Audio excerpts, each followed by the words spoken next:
বিসমিল্লাহির রহমানির রহিম। ওয়ান আবি হুরাইরাতা ক্বালা রাসূলুল্লাহি সাল্লাল্লাহু আলাইহি ওয়াসাল্লাম কুল্লু উম্মতি ইয়াদখুলুনাল জান্নাতা ইল্লা মান আবা। কিলা ওয়া মান আবা। হযরত আবু হুরায়রা রাদিয়াল্লাহু আনহু থেকে বর্ণিত, আল্লাহ রাসূল তিনি বলেছেন, আমার প্রতিটি উম্মাত জান্নাতে প্রবেশ করবে, তবে যে আমাকে অস্বীকার করবে। আল্লাহ রাসূলকে বলা হলো ওমান আবা, হে আল্লাহ রাসূল, আপনাকে কে অস্বীকার করবে? ক্বালা, আল্লাহ রাসূল তখন বললেন, মান আতানি দাখালাল জান্নাহ, যে ব্যক্তি আমাকে অনুসরণ করবে সে জান্নাতে প্রবেশ করবে। ওমান আসানি ফাকাদ আবা, আর যে আমার অবাধ্য হবে, আমার আদেশ হুকুম হাকাম মানবে না, সে ব্যক্তি অস্বীকার করলো আমাকে। অর্থাৎ একজন মুসলমান আল্লাহ রসুলকে অস্বীকার করার নামান্তর হলো এটাই যে সে আল্লাহ রসুলের অবাধ্য হলো, আর যে আল্লাহ রসুলের অবাধ্য হবে সে জান্নাতে প্রবেশ করবে না। রাওয়াহুল বুখারী। ওয়ান জাবিরিন ক্বালা জাত মালাইকাতুন ইলান নবী সাল্লাল্লাহু আলাইহি ওয়াসাল্লাম ওয়া নাইমুন। হযরত জাবির রাদিয়াল্লাহু আনহু থেকে বর্ণিত, তিনি বলছেন, একদা রাসূলুল্লাহ সাল্লাল্লাহু আলাইহি ওয়াসাল্লামের কাছে ফারিস্তাদের একটি দল আসলেন, তখন রাসূলুল্লাহ ঘুমাচ্ছিলেন। ফাকালু, তখন ফারিস্তারা বললেন, ইন্নালি সাহিবুকুম হাযা মাসালান, অবশ্যই তোমাদের এই সঙ্গীর জন্য আছে একটি উদাহরণ। ফাদরিবু লাহু মাসালান, সুতরাং তোমরা তার জন্য একটি উদাহরণ পেশ করো, সেই উদাহরণটি পেশ করো। ক্বালা বাদুহুম, তখন কিছু ফারিস্তারা বলল, ইন্নাহু নাইমুন, আমরা যে এনার জন্য উদাহরণ পেশ করব, কিন্তু ইনি তো ঘুমাচ্ছেন। অকালা বাদুহুম, তখন আর একদল ফারিস্তারা তারা বলছেন, ইন্নাল আইনা নাইমাতুন অল কলবু ইয়াকজান, রাসূলুল্লাহর চোখ ঘুমাচ্ছে কিন্তু আল্লাহ রসুলের অন্তর তো জেগে আছে। ফাকলু, তখন ফারিস্তারা বলল, মাসালুহু কামাসালি রজুলিন, এই ব্যক্তির উদাহরণ হলো ওই ব্যক্তির ন্যায়, অর্থাৎ রসুলুল্লাহর উদাহরণ হলো ওই ব্যক্তির ন্যায়, বানা দারন, যে ব্যক্তি একটি ঘর নির্মাণ করেছে, ওয়াজাআলা ফিহা মাদুবাতান, এবং সে সেই ঘরের মধ্যে খানা পিনার ব্যবস্থাও করেছে, অর্থাৎ দস্তরখানা বিছিয়েছে এবং তাতে খানা পিনার ব্যবস্থাও করেছেন।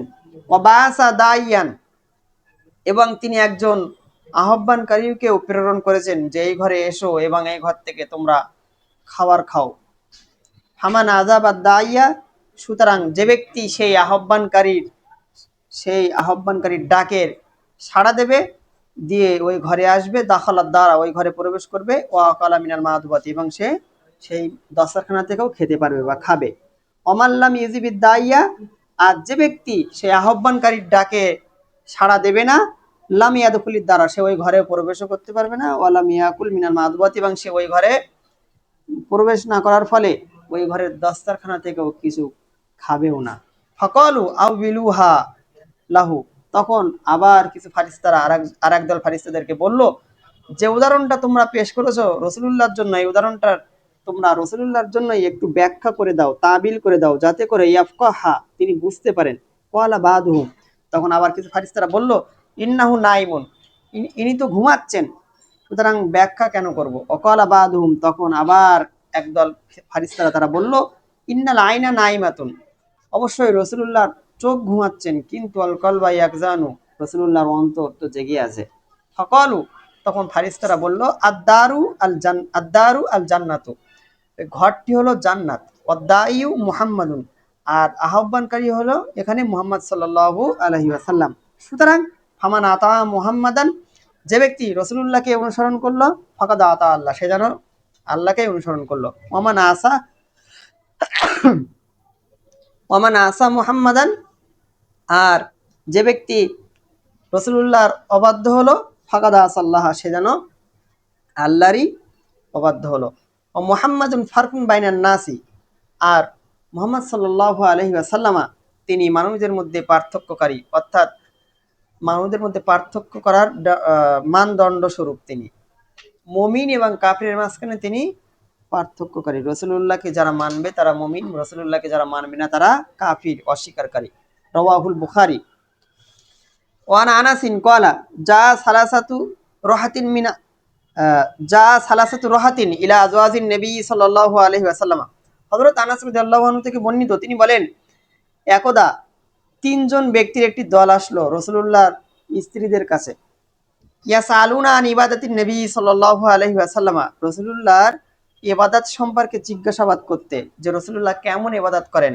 ফালাম্মা উখবিরু বিহা, যখন তা সেই তিনজন ব্যক্তিকে জানিয়ে দেওয়া হলো যে রাসূলুল্লাহ এতটা এতটা ইবাদত করেন, কান্নাহুম তাকাল্লুহা, যেন সেই তিনজন ব্যক্তি রাসূলুল্লাহর এই ইবাদতটা কম মনে করলো। ফাকালু, তখন তারা নিজেরা বলা বলি করলো, আইনা নাহানু মিনান নবী সাল্লাল্লাহু আলাইহি ওয়াসাল্লাম, আমরা রাসূলুল্লাহ থেকে কোথায়, অর্থাৎ তিনি কোথায় আর আমরা কোথায়। সুতরাং রাসূলুল্লাহ তো অকদ গফরাল্লাহু মা তাকাদ্দামা মিন জামবিহি, তারা তো আল্লাহ তাআলা পূর্বের ওমা তাআখারা এবং পরের সমস্ত গুনাহ তো মাফ করে দিয়েছেন, সুতরাং তার অল্প ইবাদত করলে হয়তো হয়ে যায়। ফাকাল আহাদুহুম, সুতরাং তাদের মধ্যে একজন ব্যক্তি বলল, আম্মা আনা ফাউসাল্লিল লাইলা আবাদান, সুতরাং আমি আজ থেকে আমি সারা রাত নামাজ পড়বো যতদিন আমি বেঁচে থাকবো। অকাল আল আখরু, অন্য আর একজন বলল, আনা আসুমুন নাহারা আবাদান ওয়ালা উফতিরু, আজ থেকে আমি সারাদিন রোজায় থাকবো, কোনোদিন আমি রোজা কাজা করবো না যতদিন বেঁচে থাকবো। অকাল আল আখরু, অন্য আর একজন শপথ করলো, বলল, আনা আতাজিলুন নিসা, আমি মহিলাদের থেকে দূরে থাকবো, অর্থাৎ আমি বিবাহ করবো না। ফালা তাজাওয়াজু আবাদান, আমি কখনোই আর বিয়ে করবো না। ফাজান নবী সাল্লাল্লাহু আলাইহি ওয়াসাল্লাম ইলাইহিম, সুতরাং রাসূলুল্লাহ তখন তাদের কাছে আসলো। ফাকালা, এবং আল্লাহ রাসূল বললেন, আনতুমুল্লাযিনা কুলতুম কাযা ওয়া কাযা, তোমরাই কি সেই তারা যারা এইরূপ এইরূপ বলছো।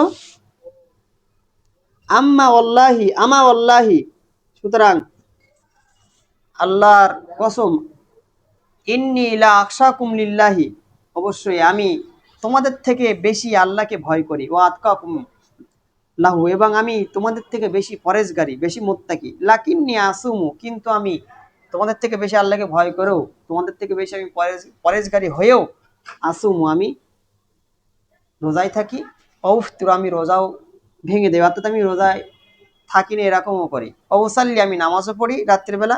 ওয়ার কুদু, এবং আমি রাত্রিবেলা ঘুমাই। ওয়া তাজাওয়াজুন নিসা, এবং আমি মহিলাদের বিবাহ করি, অর্থাৎ আমি মহিলাদের সংস্পর্শ পুরো ত্যাগও করি না। ফামান রগিবা আন সুন্নতি, সুতরাং যে ব্যক্তি আমার এই জীবন চলার রীতিনীতিকে উপেক্ষা করে চলবে, ফালাইসা মিন্নি, সে আমার দলভুক্ত নয়। সুতরাং এখানে আমরা এটাই জানতে পারলাম যে অধিক ইবাদতও এটা ঠিক নয়, সব কিছুর মধ্যে মধ্যম পন্থা অবলম্বন করাটাই সব থেকে উত্তম, এবং ওটাই হলো আল্লাহ রসুলের সুন্নাত, রীতিনীতি। আল্লাহ রসুল তিনি রোজাও রাখতেন, রোজাও থাকতেন, আবার রোজায় থাকতেন না এরকম হয়েছে। আল্লাহ রসুল রাত্রিবেলা নামাজও পড়তেন, আবার ঘুমাতেন। আল্লাহ রসুল তিনি একেবারে বিবাহ করেননি এরকমও না, তিনি বিবাহ করেছেন। সুতরাং এই সমস্ত বিষয়ে মধ্যম পন্থা অবলম্বন করা, এটাই হলো আল্লাহ রসুলের সুন্নাত এবং রীতিনীতি। অধিক ইবাদত করা এটা আল্লাহ রসুলের সুন্নাত বা ইবাদত নয়, যে আমি সর্বদাই নামাজ পড়বো, সর্বদাই রোজায় থাকবো, কোনোদিন রোজা কাজা করবো না, তারপরে আমি কোনো মহিলা বিবাহ করবো না, এরকম নাই। মুত্তাফাকুন আলাইহি।